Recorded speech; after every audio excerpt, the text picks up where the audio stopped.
दोस्तों, सफलता का रहस्य क्या है? जब यह प्रश्न एक युवक ने यूनान के प्रसिद्ध दार्शनिक सुकरात से किया, तो इस प्रश्न के उत्तर में सुकरात ने उस युवक को कल सुबह नदी किनारे मिलने के लिए कहा। अगले दिन सुबह के समय वह युवक और सुकरात दोनों नदी किनारे पहुंच गए।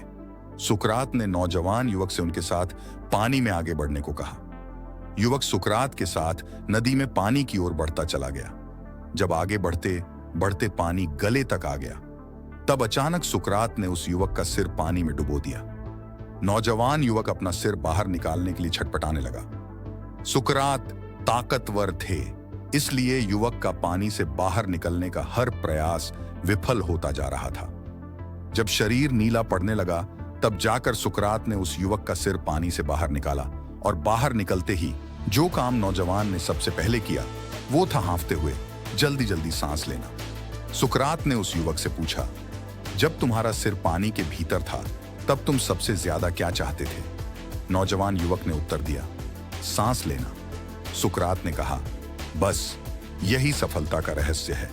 जब तुम सफलता को उतना ही ज्यादा चाहोगे जितना कि तुम उस वक्त सांस लेना चाहते थे, तो वो तुम्हें जरूर मिल जाएगी। दोस्तों, यह कहानी आपको उत्साह और रोमांच से भर देगी। अतः आपसे निवेदन है, हमारे साथ अंत तक बने रहें।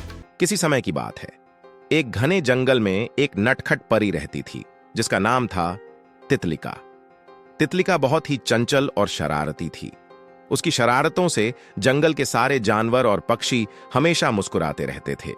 एक दिन तितलिका को जंगल की गहराई में एक अजीबोगरीब चमकती हुई गुफा दिखाई दी। उसने कभी पहले ऐसी गुफा नहीं देखी थी, तो उसकी जिज्ञासा जाग उठी। वह धीरे धीरे गुफा के अंदर गई और वहां की अद्भुत चीजों को देखकर दंग रह गई।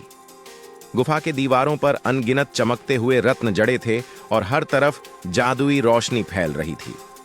गुफा के बीच में एक बड़ा सा चमकता हुआ क्रिस्टल था। तितलिका ने जैसे ही उस क्रिस्टल को छुआ, वह हवा में उड़ने लगी और उसकी आंखों के सामने एक जादुई दृश्य प्रकट हुआ। उस दृश्य में उसने देखा कि एक सुंदर सा महल है और उस महल में एक दुखी राजा और उसकी बेटी हैं। राजा की बेटी को एक दुष्ट जादूगर ने कैद कर रखा था और उसे मुक्त कराने के लिए जादुई शक्तियों की आवश्यकता थी। तितलिका ने ठान लिया कि वह उस राजकुमारी की मदद करेगी। वह गुफा से बाहर आई और जंगल के अपने मित्रों को अपनी योजना बताई। उसके मित्रों में एक बुद्धिमान उल्लू, एक तेज दौड़ने वाला हिरण और एक वफादार कुत्ता शामिल थे। सभी ने मिलकर उस दुष्ट जादूगर के किले की ओर जाने की योजना बनाई।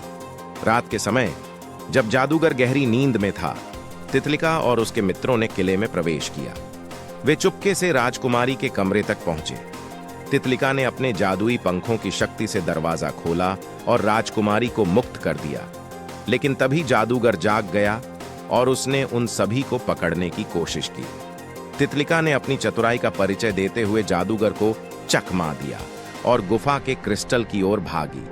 उसने क्रिस्टल को फिर से छुआ और एक बार फिर हवा में उड़ने लगी। इस बार उसने देखा कि अगर वह क्रिस्टल को सही मंत्र के साथ छुएगी तो जादूगर की सारी शक्तियां खत्म हो जाएंगी। उसने मंत्र को याद किया और क्रिस्टल को छूते ही जोर से मंत्र बोला। जादूगर की सारी शक्तियां छिन गईं और वह एक साधारण इंसान बन गया। तितलिका और उसके मित्रों ने राजकुमारी को वापस महल में पहुंचाया, जहां राजा ने उनका दिल से धन्यवाद किया। इस साहसिक यात्रा के बाद तितलिका और उसके मित्र जंगल में लौट आए। तितलिका की शरारतें कम नहीं हुईं, लेकिन अब वह समझदार और बहादुर भी बन गई थी।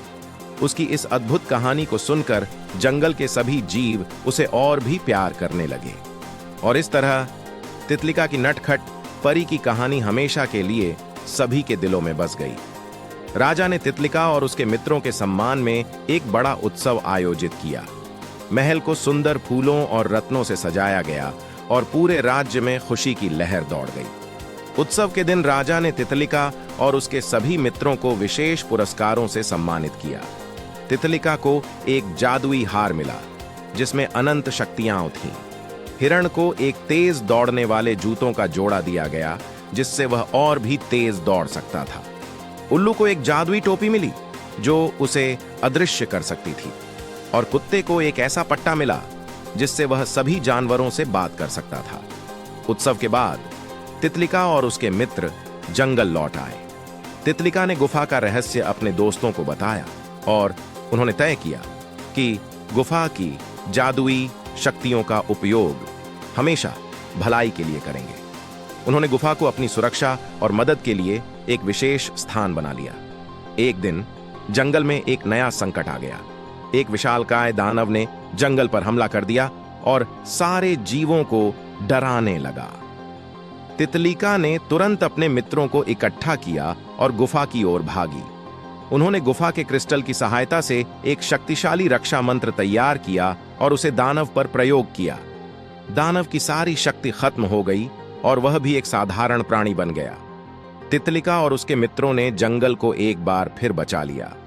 इस बार जंगल के सभी जीवों ने मिलकर एक बड़ा समारोह आयोजित किया और तितलिका और उसके मित्रों को जंगल के रक्षक का खिताब दिया। इस घटना के बाद तितलिका और उसके मित्रों की बहादुरी की कहानियां चारों ओर फैल गईं। तितलिका की शरारतें अब एक मिशन में बदल गईं, दूसरों की मदद करना और न्याय के लिए लड़ना। जंगल के हर कोने में अब तितलिका और उसके दोस्तों की बहादुरी और अच्छाई के किस्से गूंजते रहते थे। तितलिका ने सिखाया कि सच्ची शक्ति और बहादुरी दिल में होती है और जब तक हम एक दूसरे की मदद के लिए तैयार हैं, तब तक कोई भी चुनौती हमें नहीं हरा सकती। और इस तरह नटखट परी तितलिका और उसके दोस्तों ने हमेशा के लिए जंगल को एक सुरक्षित और खुशहाल स्थान बना दिया।